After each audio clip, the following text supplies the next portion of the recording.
Hai teman-teman, hai Akademia. Ruang komunikasi Ricky Arswendi kembali hadir menyapa kamu. Apa kabar semuanya? Semoga teman-teman masih dalam keadaan sehat dan tetap semangat dalam menjalankan aktivitas sehari-hari meskipun saat ini kita sedang berada dalam kondisi WFH bagi teman-teman yang bekerja. Demikian halnya dengan teman-teman yang saat ini mungkin berkuliah. Pada kesempatan hari ini, perkenalkan saya Ricky Arswendi kembali menyapa Anda dan memberikan Anda, teman-teman, informasi terkait bagaimana sih sebenarnya cara yang paling sederhana untuk meningkatkan confidence kita. Berbicara tentang confidence atau kepercayaan diri, setiap orang tentu memiliki level yang berbeda-beda. Ada orang di mata kita mungkin memiliki tingkat confidence yang di atas rata-rata. Ada lagi sebaliknya yang sangat-sangat rendah. Di antaranya kemudian ada orang yang memiliki tingkat rasa kepercayaan dirian yang menengah gitu. Yang paling bermasalah biasanya adalah ketika kita kaitkan dengan konten saya di public speaking ini adalah sebagian di antara kita memiliki tingkat confidence yang sangat rendah atau lemah. Nah, ini kemudian menjadi masalah ketika kita dihadapkan pada situasi di mana kita diharapkan untuk tampil percaya diri ketika kita diminta untuk melakukan presentasi, baik secara berkelompok maupun personal. Nah, berikut ini adalah tips and trick bagaimana cara sederhana bagi teman-teman untuk meningkatkan self-confidence teman-teman. Yang pertama, ketika teman-teman memiliki kelompok, usahakan di setiap diskusi teman-teman itu mengambil kesempatan untuk berbicara. Apapun itu. Buat teman-teman misalkan yang sering ikut rapat atau mungkin saat ini berstatus sebagai seorang mahasiswa, tidak ada salahnya buat teman-teman untuk belajar speech atau bertanya deh ketika teman-teman ada dalam satu forum. Entah itu perkuliahan ataupun itu adalah meeting. Nah, bagi teman-teman yang mengalami kesulitan bertanya, misalkan teman-teman ketika bertanya itu ternyata suka banget yang namanya lupa ketika dapat giliran untuk bertanya.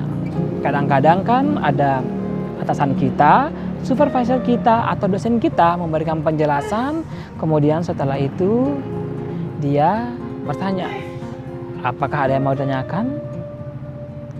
Biasanya di tengah-tengah sharing sessionnya mereka ini, kita sudah ada nih, sudah muncul ide di kepala kita bahwa saya mau nanya ini. Tiba-tiba pas giliran kita, oke silakan, misalkan si A ada yang mau tanyakan tadi, tiba-tiba kita ada yang hilang, speechless. Nah, ini penting banget untuk melakukan beberapa antisipasinya.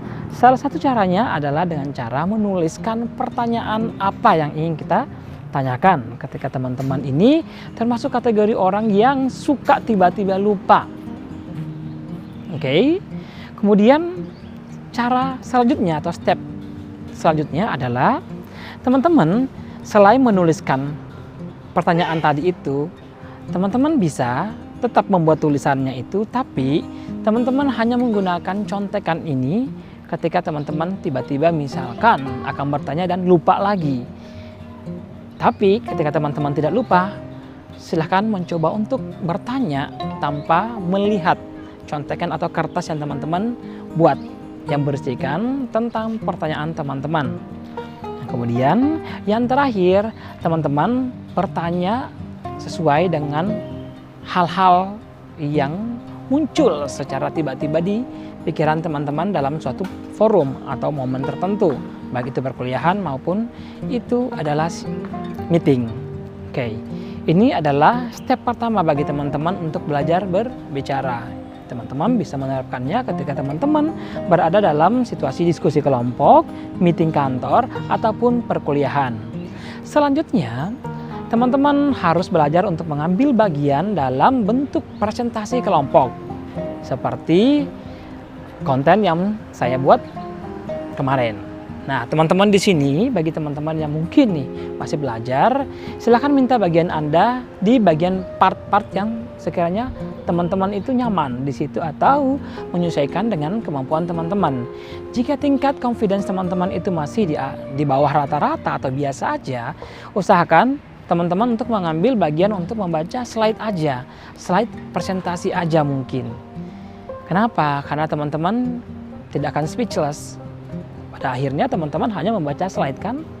Nah, ketika level confidence teman-teman itu misalkan sudah lebih baik, teman-teman bisa mengambil posisi di awal atau di akhir. Posisi di awal itu maksudnya adalah teman-teman bertindak sebagai opening, orang yang melakukan opening speech dalam presentasi kelompok, yang kemudian akan menyapa dosen dan audiens lain di dalam kelompok kelas teman-teman itu. Ketika teman-teman misalkan merasa kayaknya saya pengen lagi deh untuk meningkatkan confidence saya, maka teman-teman bisa membuka, misalkan selamat siang teman-teman, saya Rika Arswendi, perkenalkan saya dari kelompok 5 bersama teman saya 1, 2, dan 3 akan mempresentasikan makalah kami yang berjudul ABCD. Presentasi pertama akan disampaikan oleh si A. Itu bisa teman-teman take over. Nah, ketika teman-teman merasa kayaknya udah pernah nyoba ini, kemudian tengah karena di awal itu adalah membaca untuk slide aja adalah tahap yang paling sederhana dalam kerja kelompok, presentasi kelompok, maka teman-teman bisa ngambil yang di bagian terakhir, di mana teman-teman bisa menjadi seorang moderator. Contohnya adalah ketika teman-temanmu di kelompokmu itu sudah menyelesaikan presentasinya, kamu bisa mengambil peranan sebagai moderator. Misalkan dengan contoh berikut ini. Demikian presentasi dari kelompok 5, jika ada hal yang ingin ditanyakan atau didiskusikan, maka saya buka sesi tanya jawab pada kesempatan kali ini. Silahkan bagi Anda yang ingin bertanya, 1, 2, dan 3. Kemudian terakhir, demikian presentasi dari kelompok kami. Jika terdapat kekurangan selama presentasi, kami mengaturkan mohon maaf, dan seterusnya. Nah, ini adalah level kedua ketika teman-teman ingin belajar menaikkan confidence teman-teman dalam public speaking.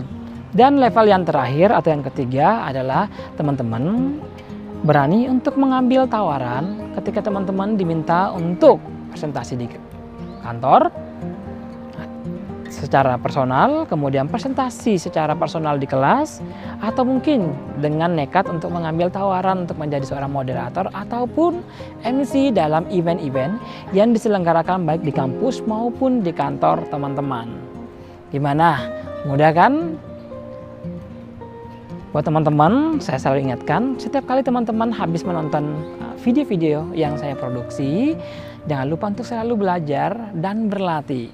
Semakin banyak teman-teman berlatih, semakin besar kemungkinan kemampuan public speaking teman-teman akan mengalami perubahan. Demikian dari saya dan sampai ketemu di video-video selanjutnya.